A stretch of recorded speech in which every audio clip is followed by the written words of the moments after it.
मेरा नाम अजहर है। मैं उम्र के इस वक्त 70वें साल में हूँ, यानी मेरी उम्र 70 साल से ऊपर जा चुकी है। और यह घटना जो मैं आज आपको सुनाने जा रहा हूँ, मेरी ज़िंदगी में बीता हुआ एक हकीकत और सच्चा वाक़या है, जो आज से तकरीबन 40 साल पहले मेरे साथ पेश आया था। इस घटना की हकीकत के लिए मुझे किसी और गवाह की ज़रूरत नहीं है, क्योंकि इस घटना का एकमात्र साक्षी मैं खुद हूँ। यानी यूँ समझ लीजिए कि यह वाक़या मुझ पर ही बीता हुआ है। जो घटना मैं अभी आपको सुनाने वाला हूँ, उसे सुनकर आपको अंदाज़ा हो जाएगा कि किसी इंसान की ज़िंदगी में कुछ ऐसे हादसे हो सकते हैं जो उसकी ज़िंदगी में गहरी छाप छोड़ जाते हैं। ये यादें बुरी भी हो सकती हैं और अच्छी भी, लेकिन अक्सर बुरी यादों को ज़िंदगी से निकालना तकरीबन नामुमकिन होता है। ऐसा ही कुछ मेरे साथ 40 साल पहले हुआ था। इस घटना का संबंध शिमला से है, और आप जानते हैं कि शिमला ऊंचे ऊंचे पहाड़ी और सुंदर वादियों की जगह है। मेरे पिता शिमला के दूर दराज इलाकों में ट्रक चलाया करते थे। पढ़ाई का मन ज़्यादा नहीं था, तो उन्होंने भी मुझे अपने साथ ट्रक चलाने पर लगा लिया कि ऐसा ना हो कि पढ़ाई से भागते भागते मैं कहीं आवारापन का शिकार ना हो जाऊं। मेरी उम्र उस वक्त 17 साल की थी, और 20 साल की उम्र तक पहुंचते पहुंचते मैं पापा के साथ एक माहिर ट्रक ड्राइवर बन चुका था। फिर मेरे पापा ने जब देखा कि मैं एक माहिर ट्रक ड्राइवर बन चुका हूं और ड्राइविंग के तमाम रूल्स से वाकिफ़ हो चुका हूं, तो उन्होंने अपनी बढ़ती हुई उम्र को देखते हुए ट्रक ड्राइवरिंग छोड़ दी और गांव में एक छोटी सी दुकान खोल ली और ट्रक को मेरे हवाले कर दिया। मेरे साथ ट्रक पर एक हेल्पर भी मौजूद होता था, गुरमीत, जो मेरे ही हम उम्र का था और हमारे गांव से एक नज़दीकी गांव में ही रहता था। हम दोनों कई महीनों तक घर से बाहर रहते। काम के सिलसिले में हमारा शिमला के दूर दराज इलाकों तक आना जाना रहता था। जिस जिस जगह से हमें माल लोड और अनलोड करना होता, जहाँ जहाँ से हमें ऑर्डर मिलता, हम उसी हिसाब से माल एक जगह से लेकर दूसरी जगह चले जाते। गुरमीत, जो कि मेरा हेल्पर था, मगर उसके साथ साथ मेरा अच्छा दोस्त भी था। अपने इस पेशे के दौरान मैंने शिमला के बहुत से दूर दराज इलाके देख रखे थे। मैं आपसे कह सकता हूँ कि मैंने पहाड़ी इलाकों से लेकर मैदानी इलाकों, समुद्री इलाकों और सहराई इलाकों के साथ साथ शायद ही कोई ऐसी जगह होगी जो मैंने अपनी ज़िंदगी में ना देखी हो। गुरमीत और मैं जिस जगह जाते थे, सामान अनलोड और लोड करने का काम हमारा नहीं होता था। हमारा काम सिर्फ सामान को पहुंचाना होता था। उसे अनलोड या लोड करने के लिए मजदूर वहां पहले से ही मौजूद होते थे। गुरमीत का काम ट्रक के टायर वगैरह को देखना और गाड़ी की छोटी मोटी ज़रूरतें देखनी होती थी। उसके साथ साथ गुरमीत को मैंने ड्राइविंग भी सिखा दी थी। तो यूं ही एक रोज़ की बात है कि एक रोज़ हमें शिमला के एक पहाड़ी इलाके की तरफ सफ़र करना था। मुझे अच्छी तरह से याद है कि हमने शिमला के एक मैदानी शहर से सामान लोड किया और उसे शिमला वादी में लेकर जाना था और एक कस्बे में अनलोड करना था। सामान लोड करने वाला आदमी रामेश्वर गुरमीत का अच्छा जानने वाला था। गुरमीत ने उसे दोस्त होने के खातिर अपने साथ ट्रक में बिठा लिया ताकि रास्ते में गपशप हो सके। हमने सामान लोड करवाया और हम तीनों ट्रक लेकर चल पड़े और शिमला की तरफ रवाना हो गए। हमारा सफ़र 20 से तकरीबन 25 घंटे के करीब था। सफ़र के दौरान रास्ते में एक जगह पर हमें रुकना भी था। वहाँ पर खाने पीने और रुकने और फ्रेश वगैरह होने के बाद हम दोबारा अपने सफ़र पर रवाना हो गए। पहाड़ी इलाकों के खूबसूरत नज़ारे और वहाँ की वादियाँ आँखों को लुभाने वाली थीं। दिलकश पहाड़, मीठे बहते हुए झरने, मीठे बहते हुए पानी की दरिया और पहाड़ी वादियों से गुजरते गुजरते हम ऐसी जगह पर पहुँच गए जहाँ रात का अंधेरा बढ़ गया था। रामेश्वर, जो माल लोड करवाया था, बातों में मशगूल था। हम एक जगह रुक गए। ट्रक से उतरकर हमने एक तरफ सड़क के किनारे चूल्हा रखा और चाय बनाने लगे। वहाँ पर ढाबा और होटल बहुत दूर दूर होते थे, इसलिए हमने ट्रक पर छोटा मोटा चाय वगैरह का इंतज़ाम कर रखा था। चाय वगैरह बनाई और पी और उसके बाद गप्पे हाँफते हुए आगे रवाना हो गए। शाम का अंधेरा फैलने लगा था और रात होने वाली थी। अभी हमारी मंजिल आधे सफ़र से भी ज़्यादा दूर थी और रात के 11 बज गए थे। हम एक सुनसान पहाड़ी इलाके से गुजर रहे थे। हर तरफ खामोशी छाई हुई थी। सन्नाटे और वीरानी का राज था, क्योंकि उस दौर में ट्रैफिक भी इतनी नहीं हुआ करती थी, इसलिए रोड पर कोई भी गाड़ियां दूर दूर तक नज़र नहीं आ रही थी। सर्दी का मौसम था और सर्दी भी बढ़ती जा रही थी, और वैसे भी पहाड़ी इलाकों में सर्दी बहुत सर्द वाली होती है। इसलिए हमने ट्रक के केबिन के दोनों तरफ की खिड़कियों को बंद कर दिया था और शीशे भी ऊपर कर दिए थे। अचानक चलते चलते मुझे ऐसा महसूस हुआ जैसे मेरे साथ बैठे गुरमीत की तबीयत अचानक खराब होनी शुरू हो गई। उसने जैसे अपने दिल पर हाथ रख लिया था। वह कहने लगा, मेरी तबीयत बहुत बेचैन हो रही है। मैं घबराकर गुरमीत की तरफ देखने लगा। गुरमीत ने मुझे आंखों ही आंखों में इशारा किया और मैंने ट्रक एक तरफ करके रोक दिया। बाहर खौफनाक सन्नाटा और अंधेरा छाया हुआ था। गुरमीत ने रामेश्वर की तरफ देखा और कहने लगा, नीचे उतरो और थोड़ी देर ताज़ा हवा में चलो, घूमो फिरो। और फिर खुद उसने फौरन डोर खोली और नीचे कूद गया। उसके पीछे गुरमीत नीचे उतरा और मैं भी ट्रक बंद करके नीचे उतर आया।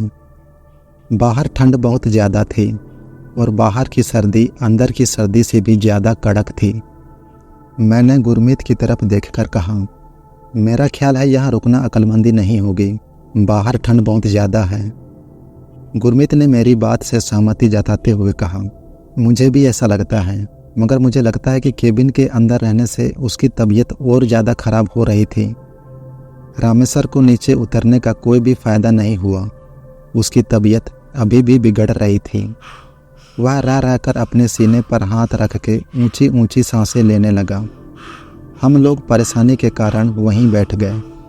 गुरमीत केबिन के अंदर गया और पानी की बोतल निकाल लाया। उसने जल्दी से पानी रामेश्वर को दिया। पीते ही वह जैसे वहीं ढह गया। मैंने आगे बढ़कर उसका सिर अपनी गोद में रख लिया। वह लंबी लंबी सांसें लिए जा रहा था और जैसे बहुत तकलीफ में हो। मेरे और गुरमीत के चेहरों पर हवाइयाँ उड़ी हुई थी। यह चलते चलते ना जाने कौन सी मुसीबत हम पर आ गई। मैंने गुरमीत से पूछा, क्या तुम जानते थे कि यह पहले से बीमार है? गुरमीत ने सिर हिलाते हुए कहा, नहीं, मुझे तो नहीं मालूम। हाँ, मुझे भी ऐसा महसूस हो रहा था कि यह पहले से किसी बीमारी का शिकार था। फिर रामेश्वर जैसे बेसुध सा होने लगा और बेहोशी सी होने लगी। हमने उसका सीना वगैरह दबाया ताकि उसे होश में लाया जा सके, मगर हमारी कोशिशें किसी भी तरह सफल नहीं हो सकी। उसकी बेहोशी और बीमारी बढ़ती जा रही थी। फिर उसे ठंड में पसीना आना शुरू हो गया। करीबी कस्बा तो यहाँ से बहुत दूर है, अब क्या किया जाए?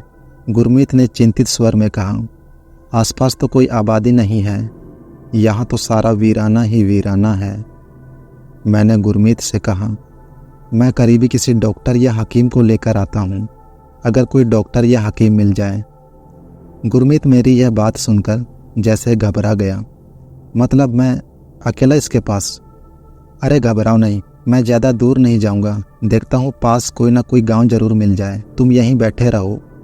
बड़ी मुश्किल से मैंने गुरमीत को उसके मुर्दा जिस्म के पास बैठे रहने के लिए तैयार किया और खुद उठकर रोड के इधर उधर देखते हुए आगे बढ़ने लगा। ऊंचे ऊंचे पेड़, ऊपर से ठंडी भयानक रात। मैं लालटेन हाथ में लिए आगे बढ़ने लगा। काफ़ी दूर आगे चलने के बाद मुझे कच्चे रास्ते सड़क से नीचे उतरकर अंधेरे में गुम होते हुए दिखाई दिए। मुझे अंदाज़ा नहीं था कि वे रास्ते किधर जाते हैं, इसलिए मैंने उन रास्तों से जाने से परहेज किया।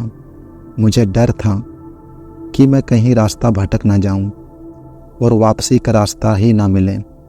मैं काफ़ी देर तक किसी गांव की तलाश में रहा, मगर मुझे कोई गांव कहीं भी नज़र नहीं आया। पैदल चलते चलते मुझे तकरीबन 2 घंटे गुजर चुके थे। जब किसी भी गांव का कोई निशान ना मिला तो मैं वापस डर कर भागा। जब मैं गिरते पड़ते वापस ट्रक के नज़दीक पहुंचा तो ये देखकर तो मैं धक रह गया। मेरा दोस्त गुरमीत भी बेसुध ज़मीन पर पड़ा हुआ था। उसकी हालत भी खराब हो रही थी। मैं फ़ौरन उसके करीब पहुंचा और उसका सिर अपनी गोद में ले लिया। वह अटक अटक कर सिर्फ एक वाक्य दोहरा रहा था, ये लाश मुझे मार डालेगी, मुझे बचा लो। उसने जैसे हकलाते हुए कहा। क्या हुआ गुरमीत, क्या हो गया तुम्हें? मैं बुरी तरह घबराया हुआ था। वह लाश मुझे मार डालेगी। लाश की तरफ देखते हुए अटक अटक कर बोला, ये अभी उठकर बैठ गई थी। क्या कहा तुमने? ये उठकर बैठ गई थी? मैं हैरानी से रामेश्वर की लाश की तरफ देखने लगा। लाश उसी तरह बेसुध पड़ी हुई थी और उसकी खुली हुई आंखें बेजान थी। मैंने कहा, यह तो मर चुका है गुरमीत, ये कैसे उठ सकता है? नहीं, मुझे मार डालेगी। वह खौफ से भरा हुआ बस यही बोले जा रहा था। मुझे लगा अकेला लाश के पास बैठे बैठे डर गया होगा, खौफ या हेलुसिनेशन का शिकार हो गया है। क्या कभी लाश बैठ सकती है? हाँ, बैठ सकती है, उसने मुश्किल से कहा और फिर उसका सिर भी एक तरफ लुढ़क गया। मैंने फिर हैरानी से उसकी तरफ देखा तो यह देखकर मेरी आंखों के सामने जैसे अंधेरा छाने लगा। गुरमीत भी मर चुका था। ओ गॉड, ये क्या हो गया? मेरे सामने पहले सिर्फ रामेश्वर की लाश थी, मगर अब एक नहीं बल्कि 2 लाशें थी। गुरमीत की लाश मेरी आंखों के सामने पड़ी थी। उसका सिर मेरी गोद में था और उसकी आंखें बेजान हो चुकी थी। हे ऊपर वाले, ये क्या हो गया मेरे साथ? मेरी मुसीबत बढ़ गई। अब एक नहीं 2 लाशें मेरे सामने पड़ी हुई थी और मैं इस वीरान सन्नाटे में ऊंचे ऊंचे पेड़ों और झाड़ियों के बीच खामोश और वीरान सड़क पर बैठा उन दोनों के दरमियान अकेला था। बेबस सर झुकाए बैठा था। हे भगवान, अब मैं क्या करूं? अचानक बहादुर होने के बावजूद मुझे डर महसूस होने लगा। गुरमीत के आखिरी अल्फाज बार बार मेरे कानों से टकरा रहे थे। वह लाश उठकर बैठी थी और मैं बेबस रामेश्वर की लाश को गौर से देखने लगा। वह लाश वीराने में पड़ी बहुत डरावनी मालूम हो रही थी और वाकई ऐसा महसूस हो रहा था कि जैसे अभी वह उठकर बैठ जाएगी। रामेश्वर की अकड़ी हुई लाश अजीब खौफनाक मंजर बना रही थी। मैं कितनी देर उधर बैठा रहा और सोच में गुम था कि मुझे क्या करना चाहिए। आखिर मुझे ख्याल आया कि मेरा हश्र भी कहीं इन दोनों के जैसा ना हो जाए। मुझे फ़ौरन यहाँ से निकलना चाहिए और किसी करीबी कस्बे में जाकर लोगों की मदद लेनी चाहिए। किसी तरह इन लाशों को सड़क से हटाकर मैंने एक तरफ डाल दी और खुद ट्रक में सवार हुआ और ट्रक को आगे बढ़ा लिया। मुझे अच्छी तरह याद है, पिछले 2 घंटे के सफ़र में मुझे कोई कस्बा या गांव देहात नज़र नहीं आया था। इसी तरह आगे 1-2 घंटे चलने तक भी मुझे कुछ दिखाई नहीं दिया। 1 घंटे के बाद एक छोटे से कस्बे की झलक दिखाई दी। मैंने अपना ट्रक एक साइड में रोका और गिरता पड़ता उन लोगों की तरफ बढ़ा जो सड़क में एक छोटे से ढाबे पर बैठे हुए थे, कुछ खाने पीने में व्यस्त थे। सुबह होने में अभी थोड़ी देर बाकी थी। लोगों ने मुझे हाँफते हुए इस हालत में देखा तो मुझे बिठाया और पानी पिलाया। मेरी इस हालत की वजह पूछी तो मैंने सारा माजरा उन्हें सुना दिया।